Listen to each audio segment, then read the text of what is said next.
Irmãos queridos, vamos abrir a palavra de Deus no Evangelho de Cristo, conforme o relato de Lucas. Lucas capítulo 24.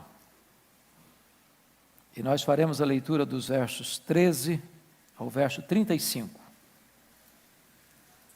Lucas 24, 13 a 35.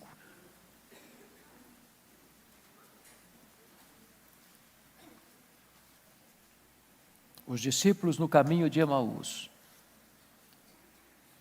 Naquele mesmo dia, dois deles estavam de caminho para uma aldeia chamada Emaús, distante de Jerusalém 60 estádios. Iam conversando a respeito de todas as coisas sucedidas. Aconteceu que, enquanto conversavam e discutiam, o próprio Jesus se aproximou e ia com eles. Os seus olhos, porém, estavam como que impedidos de o reconhecer.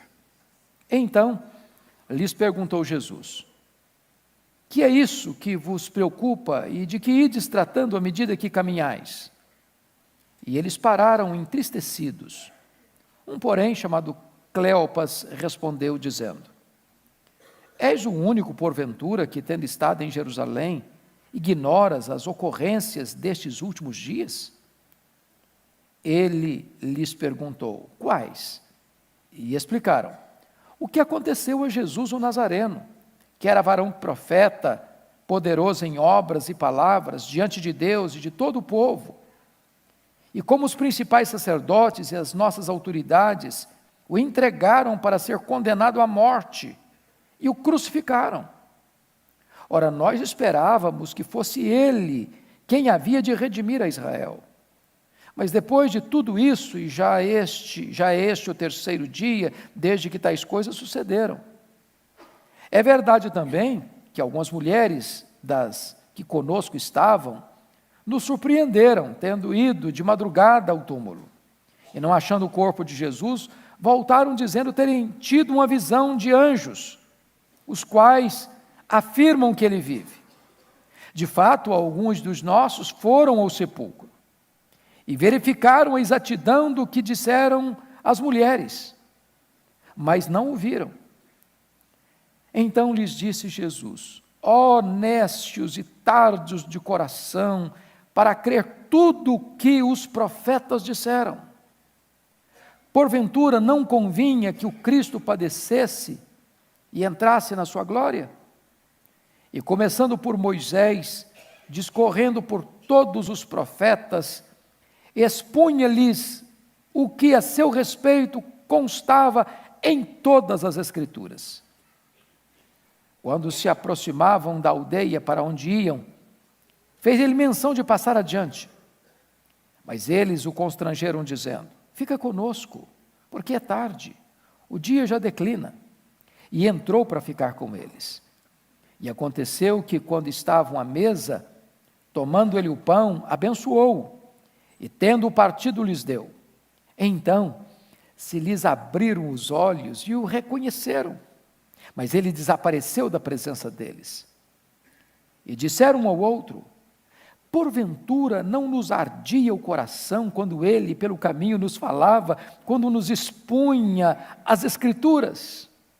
E na mesma hora, levantando-se, voltaram para Jerusalém, onde acharam reunidos os 11 e os outros com eles, os quais diziam: o Senhor ressuscitou e já apareceu a Simão. Então os dois contaram o que lhes acontecera no caminho, e como fora por eles reconhecido no partir do pão. Amém?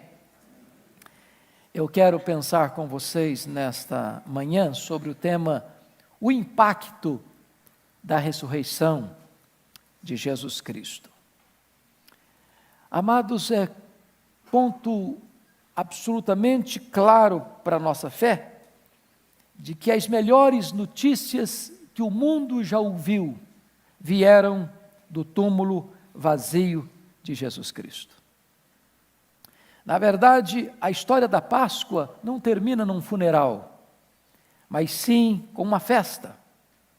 O túmulo de Jesus foi aberto, e aberto de dentro para fora. Ele entrou na morte, para matar a morte, e arrancar o aguilhão da morte, e vencer a morte, e ser a ressurreição e a vida. Nós hoje não pregamos um Cristo que esteve vivo e está morto. Nós hoje proclamamos o Cristo que esteve morto e está vivo pelos séculos dos séculos. Se a morte é o rei dos terrores, a Bíblia diz que Jesus é o rei dos reis. E ele venceu a morte, tirou o aguilhão da morte, venceu a morte, matou a morte, arrancou o seu poder. E hoje, a morte foi vencida e em breve será lançada no lago de fogo. Hoje eu gostaria de olhar para esse texto e ver aqui 3 verdades. Primeiro, a importância da ressurreição de Cristo. Segundo, a evidência da ressurreição de Cristo. Terceiro, o impacto da ressurreição de Cristo. Vamos olhar esse primeiro fato, a importância da ressurreição de Cristo. Precisamos chegar à seguinte conclusão: a ressurreição de Cristo é uma das fraudes mais maldosas da história, ou então é o fato mais extraordinário da história. Com a ressurreição de Cristo, a igreja fica de pé. Sem ela, a igreja não sobrevive. Cristianismo não pode existir sem a verdade bendita da ressurreição. O apóstolo Paulo, tratando desta matéria, e hoje nós que viemos ao primeiro culto, ouvimos uma preciosa exposição do pastor Arival, falando para nós da importância da ressurreição. E com a permissão, eu gostaria de destacar os 7 pontos que ele frisou, mostrando a importância dessa verdade. Porque Jesus ressuscitou, os nossos pecados foram perdoados. Porque Jesus Cristo ressuscitou, nós temos uma fé baseada num sólido fundamento. Porque Jesus Cristo ressuscitou, a nossa pregação é poderosa, é frutífera e eficaz. Porque Jesus Cristo ressuscitou, o nosso testemunho acerca desse fato é verdadeiro. Porque Jesus Cristo ressuscitou, os que dormiram em Cristo ressuscitarão em glória. Porque Jesus Cristo ressuscitou, Ele garante para nós verdadeira e plena alegria nesta vida e na vindoura. Porque Jesus Cristo ressuscitou, o nosso trabalho para Deus não é vão. Esta é a verdade que Paulo anuncia da importância desta gloriosa verdade. Porque Jesus Cristo ressuscitou, o nosso último endereço não é a sepultura. Porque Jesus Cristo ressuscitou, a morte não tem a última palavra. Porque Jesus Cristo ressuscitou, a ressurreição não é um engodo. A morte não prevalece. E o túmulo vazio é o berço da igreja. Porque Ele ressuscitou, os mártires não morreram em vão. Porque Ele ressuscitou, os missionários não atravessaram fronteiras em vão. Porque Ele ressuscitou, nós temos uma verdade sólida debaixo dos nossos pés e uma viva esperança no nosso coração. Então, amados, prestem bem atenção. A ressurreição é da mais alta importância para a nossa fé. Notem vocês que nós poderíamos olhar para todo canto e ver que as grandes religiões que ainda existem no mundo não têm essa esperança. Não tem. Não tem vitória sobre a morte. Nós estamos fundamentados numa esperança viva. Nós não adoramos um Cristo que está preso no crucifixo. Nós não adoramos um Cristo que está preso no túmulo. Nós adoramos o Cristo que venceu a morte. Está vivo, é a ressurreição e a vida. Está no trono, governa os céus e a terra e voltará gloriosamente para buscar a sua igreja. Mas você pode perguntar, nós temos evidências de que Ele ressuscitou? E eu gostaria de então pensar com você alguns pontos. A ressurreição de Jesus é um fato histórico, incontroverso. Não um fato sem oposição. Porque notem vocês que lá mesmo no registro bíblico, algumas colocações foram feitas. Por exemplo, alguns críticos, alguns liberais, alguns que tentam desconstruir essa verdade máxima do cristianismo, começaram a escrever o seguinte: bom, Na verdade, nem morrer ele morreu. Ele desmaiou na cruz. E então, ao ser colocado num túmulo, que não era o túmulo como nós temos aqui, ou uma gaveta de pedra, ou cavado na terra e jogado terra em cima do caixão, porque também não se colocava um morto dentro de um caixão, era enrolado em lenços, em lençóis. Quando ele chegou naquele túmulo, que era bem espaçoso, e quem vai a Jerusalém pode entrar lá, e mais de uma pessoa, várias pessoas podem entrar lá, aí ele recobrou suas forças e saiu de lá. Ele nem morreu. Outros disseram, não, na verdade, sabe o que aconteceu? É que os discípulos roubaram o corpo dele. E aí espalharam a notícia que ele ressuscitou.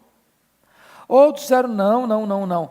As mulheres, no primeiro dia da semana, foram no túmulo errado. Um túmulo que não tinha sido usado ainda. E aí soltaram essa notícia de que o túmulo está vazio e que ele ressuscitou. Outros dizem o seguinte, bom, ele não ressuscitou, porque na verdade, ninguém pode ressuscitar dentre os mortos. Não existe esse negócio de ressurreição. Portanto, como milagre não acontece, ele não ressuscitou. Porém, a ressurreição de Cristo é um fato incontroverso. Por quê? Por causa das suas várias aparições. Ele apareceu a Maria Madalena, ele apareceu às demais mulheres, ele apareceu a Pedro, ele apareceu aos 2 discípulos do caminho de Emaús, ele apareceu aos apóstolos quando Tomé não estava presente, ele apareceu de novo aos apóstolos quando Tomé estava presente, ele apareceu aos 7 apóstolos lá no mar da Galileia, ele apareceu a mais de 500 irmãos uma só vez, apareceu a Tiago, apareceu a Paulo, apareceu a Estevão, apareceu a João na ilha de Pátimos. São muitas as suas aparições. Agora, preste bem atenção, no dia do Pentecostes, quando o Espírito Santo foi derramado, diz a Bíblia que as multidões se ajuntaram, e Pedro se levantou para pregar, e a mensagem de Pedro foi a ressurreição de Cristo, e Pedro declarou com todas as ênfases, aquele que vocês mataram com mãos de iníquos, Deus o ressuscitou dentre os mortos e o fez Senhor e Cristo. Se Cristo não tivesse ressuscitado, bastaria as autoridades romanas, espera um pouquinho, e lá no túmulo dele, que não era desenterrado, era só abrir a porta, pegar o corpo dele, fazer uma passeata com o corpo dele morto pelas ruas de Jerusalém, e o cristianismo estaria terminado no seu berço, coberto de ridículo. Por que não fizeram? Por que não trouxeram o corpo dele para desacreditar a pregação de Pedro? Por uma coisa óbvia, é porque de fato ele tinha vencido a morte, quebrado a espinha dorsal da morte, matado a morte com a sua morte ao ressuscitar dentre os mortos. Mas, amados irmãos, a ressurreição de Cristo, mais do que um fato histórico incontroverso, é um fato psicológico, de realidades incontestáveis. Pensem comigo naqueles discípulos cobertos de medo, trancados com medo dos judeus, acovardados, intimidados, acuados. Agora eles são testemunhas da ressurreição. Pedro, João vão ao sepulcro, entram lá, veem os lençóis, o corpo não está lá, depois ele aparece para eles. Esses homens não têm mais medo, esses homens não se acovardam mais, esses homens não se intimidam mais, eles enfrentam as autoridades, eles enfrentam os açoites, eles enfrentam as prisões, eles enfrentam o martírio. Os cristãos todos pregam essa mensagem com vívida coragem e gloriosa esperança, uma mudança profunda na mente deles, nas emoções deles, nas reações deles. Eles não temem mais nada, porque estão ancorados numa verdade que é o alicerce do cristianismo, a ressurreição de Jesus Cristo. Mas essa verdade, além de ser um fato histórico incontroverso e também um fato psicológico inegável, é também um fato sociológico eloquente. Porque notem vocês que a igreja cristã foi estabelecida sobre esta rocha de uma verdade incontestável. Pessoas de todas as tribos, de todas as raças, de todos os povos, de todas as etnias, foram chamadas pelo Evangelho, foram agregadas à igreja, crendo no Salvador, crendo em Cristo Jesus, formando um grande corpo, o corpo de Cristo. E não importa de que nacionalidade, não importa de que língua, não importa de que etnia, não importa de que condição social, não importa da cor da pele, não importa quem é, de onde vem, para onde vai, todos aqueles que creem no Senhor Jesus fazem parte de uma única família, de um único rebanho, de um único povo, de um único corpo, o corpo de Cristo Jesus. A igreja é essa realidade sociológica bendita, e o túmulo vazio de Cristo é o berço desta igreja. Bom, tendo dito isto, gostaria de olhar o terceiro ponto, que é o impacto da ressurreição de Cristo. Então vamos olhar essa passagem bíblica, esses dois discípulos, antes do impacto da ressurreição. Olhem comigo, versículos 14 e 15 do texto lido. 14 e 15. Seus olhos estavam cegos a despeito da proximidade de Jesus. Iam conversando a respeito de todas as coisas sucedidas. Aconteceu que, enquanto conversavam e discutiam, o próprio Jesus se aproximou e ia com eles. Jesus presente, Jesus perto, Jesus com eles, mas eles não discernem. Quando a pessoa não tem esta verdade no coração que Jesus está vivo, irmãos, quantas vezes na caminhada da nossa vida Ele está do nosso lado e nós nem percebemos. Nós conversamos cobertos de pessimismo, de tristeza, de dor, de desânimo, de descrença. Ele está do nosso lado, mas os nossos olhos estão como que fechados, nosso coração está como que trancado, e nós não desfrutamos da bênção da comunhão com Ele. Segundo, confira comigo, versículo de número 25. Seus olhos estavam tapados a despeito do relato das Escrituras. Então lhes disse Jesus: honestos e tardos de coração para crer tudo o que os profetas disseram. Notem vocês que a ressurreição de Cristo não era uma surpresa, se eles pudessem ter lido corretamente o Velho Testamento. Todos os profetas, todos apontaram para esta verdade. Toda a Escritura, porque versículo 27 diz, começando por Moisés, discorrendo por quantos profetas? Por todos os profetas, expunha-lhes o que a seu respeito constava em todas as Escrituras.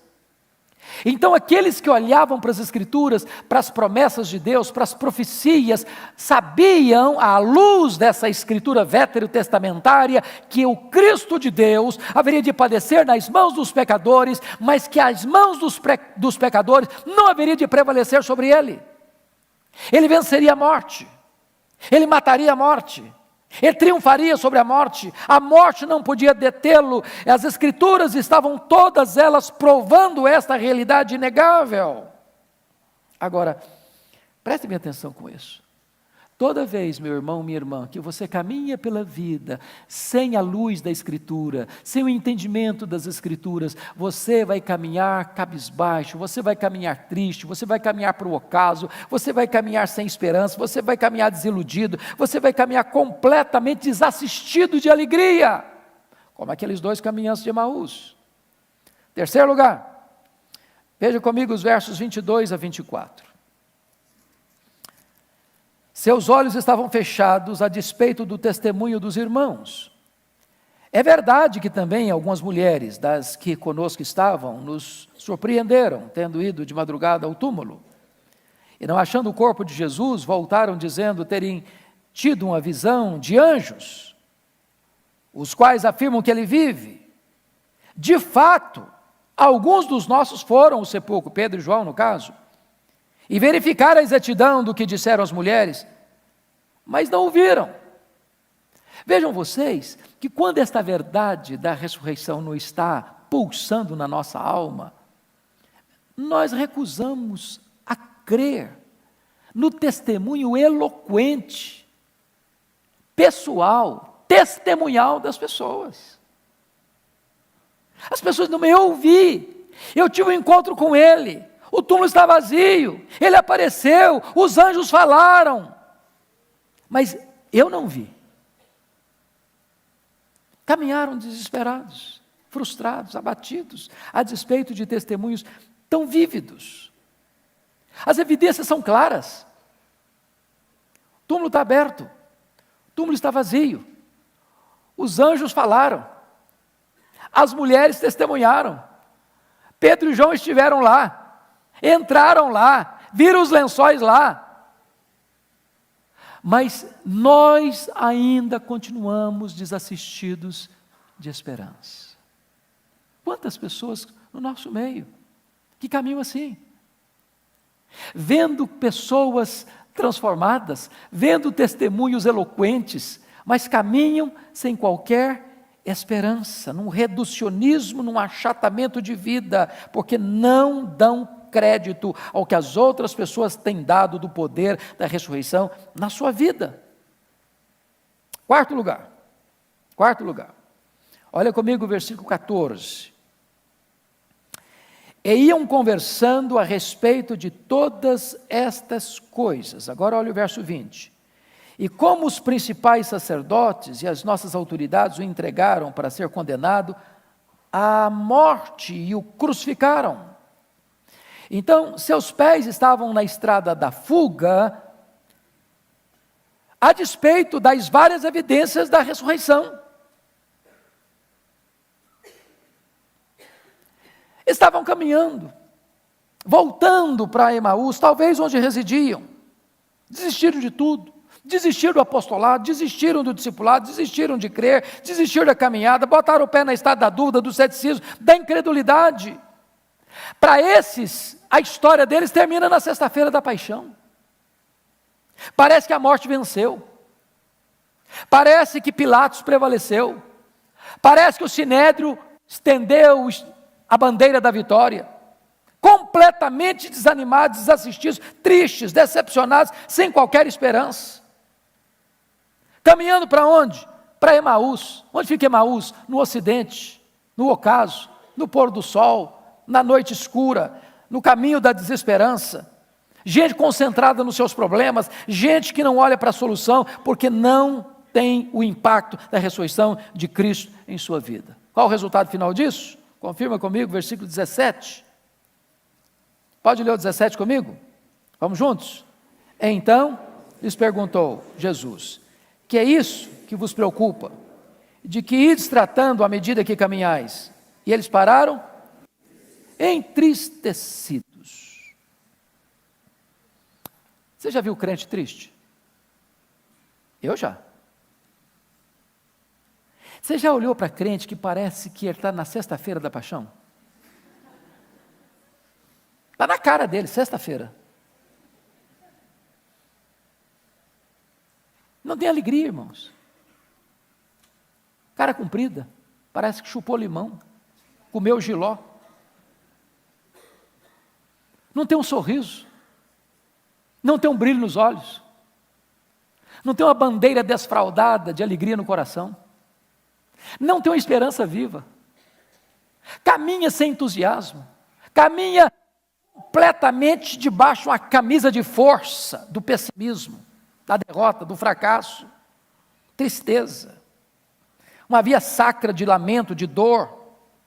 Por quê?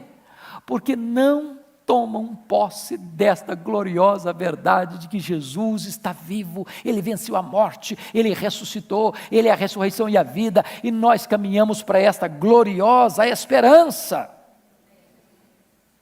O que eles estão preocupados? O que está escrito nos versos 19 e 20, confira comigo aí.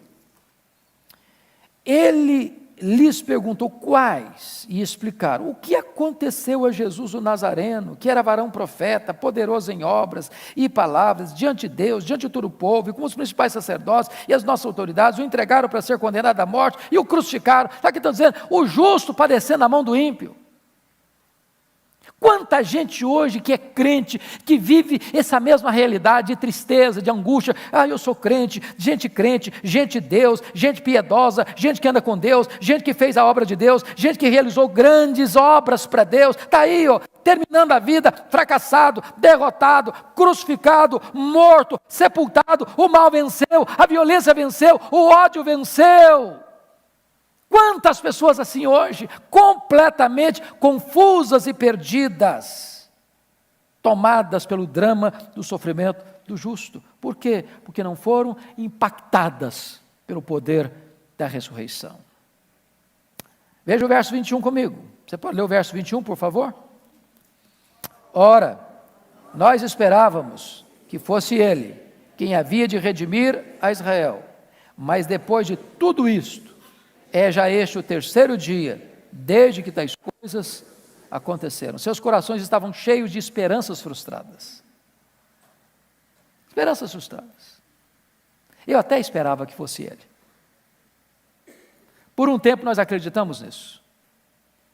Nós o ouvimos, nós o acompanhamos, nós vimos os seus ensinamentos, nós vimos os seus milagres. Ele falou para nós algumas vezes que ele ia morrer mesmo. Mas já é o terceiro dia, nada aconteceu, então acabou para nós. Acabou. Nossa esperança morreu. Agora é botar o pé na estrada da fuga, agora é achar que o mundo acabou, a esperança se frustrou, a vida não faz mais sentido.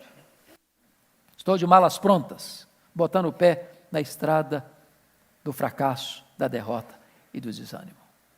Tem muitos que ainda hoje estão assim, porque não foram impactadas pelo poder da ressurreição de Jesus Cristo. Mas eu queria olhar agora o outro aspecto.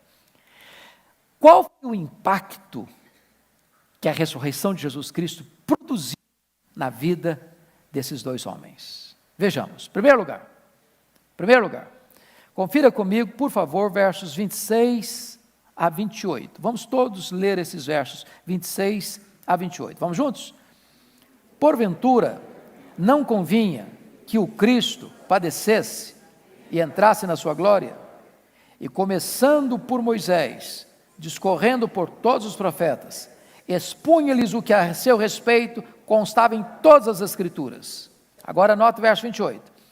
Quando se iam aproximando da aldeia para onde iam, fez ele menção de passar adiante. Agora o 31, todos nós. Então se lhes abriram os olhos e o reconheceram, mas ele desapareceu da presença deles. Primeira coisa, olhos abertos pela explicação das Escrituras. Oh, amados irmãos, é quando a Bíblia é aberta, é quando a Bíblia é explicada, é quando você entende que nada disso aconteceu por acaso, que não tem acidente aqui, que não tem acaso aqui, que toda a maquinação do mal orquestrada contra Jesus, por Judas Iscariotes, pelo sinédrio judaico, pelos sumos sacerdotes, pelos homens religiosos que bradaram diante de Pilatos, pela covardia de Pilatos, pela decisão de Pilatos, pela crueldade dos soldados, pela cena da andada pela Jerusalém apinhada de gente, pela crucificação, pela morte, pelo sepultamento, nada disso era surpresa. Tudo isso estava rigorosamente delineado nos planos de Deus.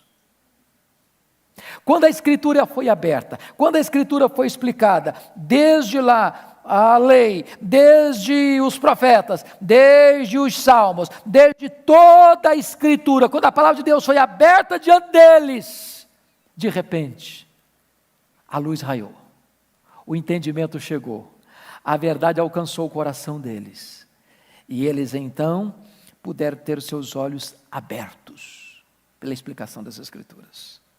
Deixa eu dizer uma coisa para você, querido. Se você não estudar a Bíblia, você vai ser um crente de olhos tapados.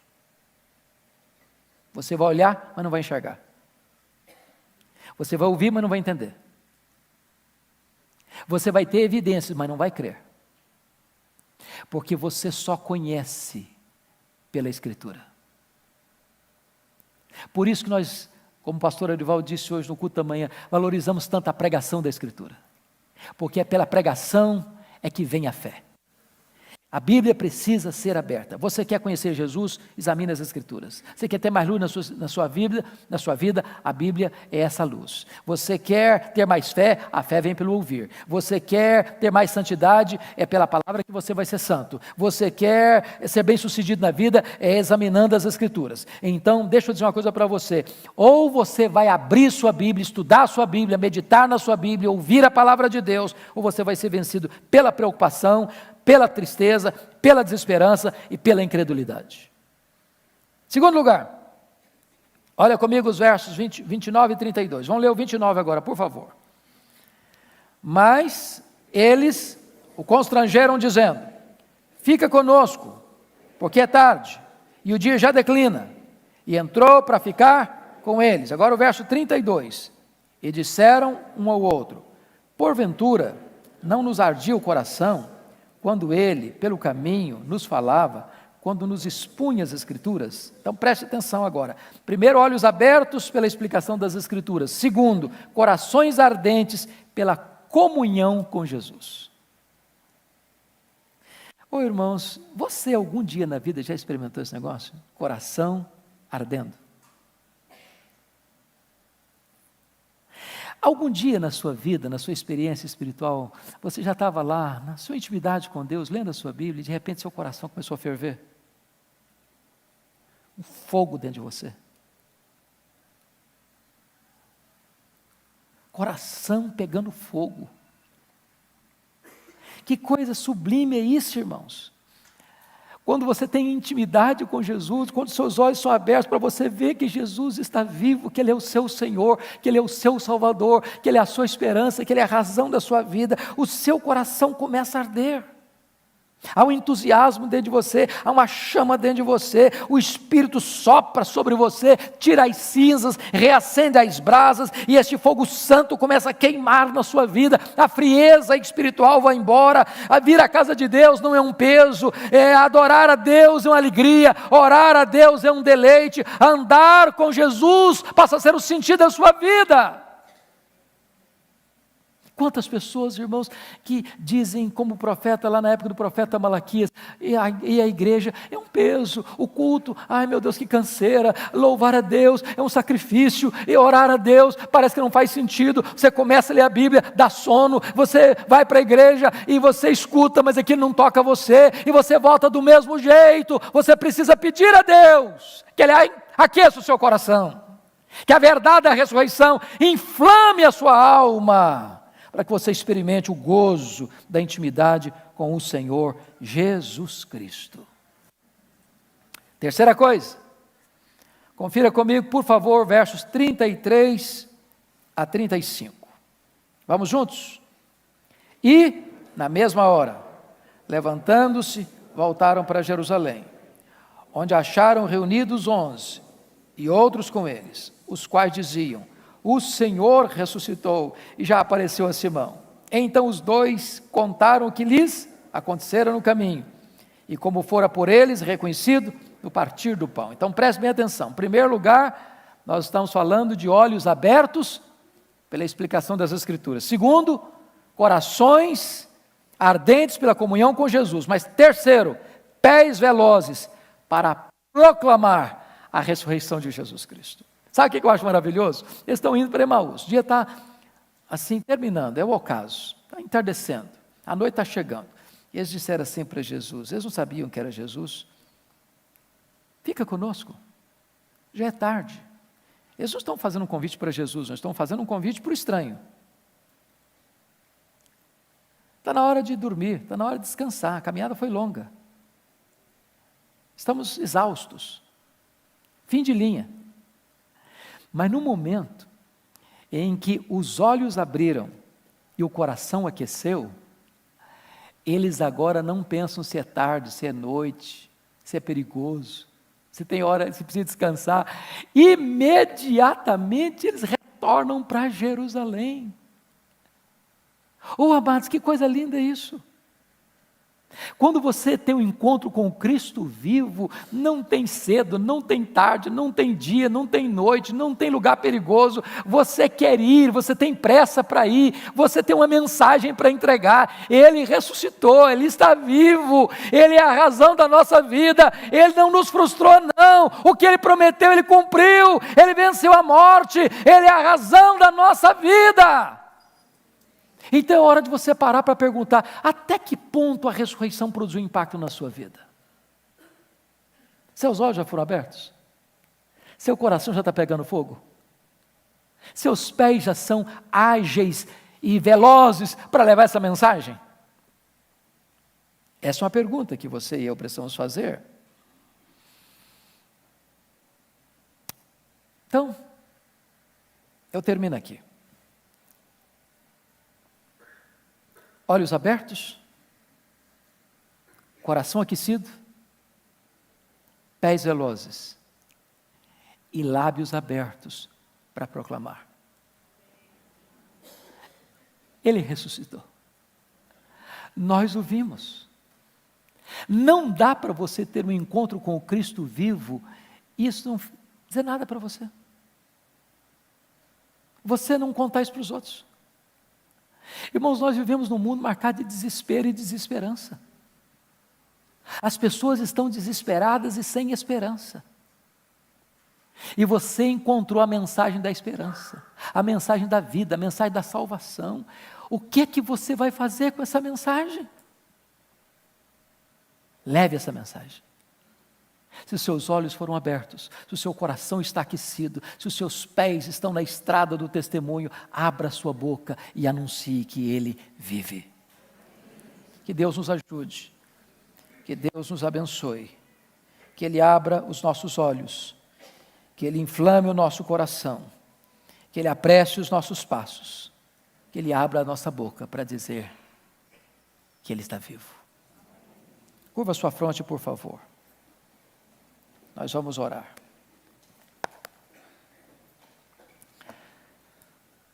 Senhor, glória ao Teu nome, porque Jesus ressuscitou. Isso não é um mito. Isso não é uma lenda. Podemos ir ao túmulo de Buda, de Confúcio, de Maomé, de Allan Kardec, dos papas, dos reis, dos nobres, dos ateus, dos apóstolos,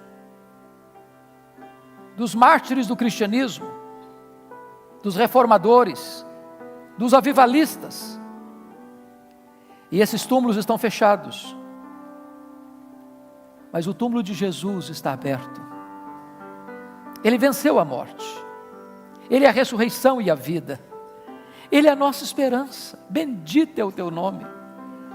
Porque não estamos aqui fundamentados numa coisa que foi inventada por homens, mas uma realidade produzida por Deus.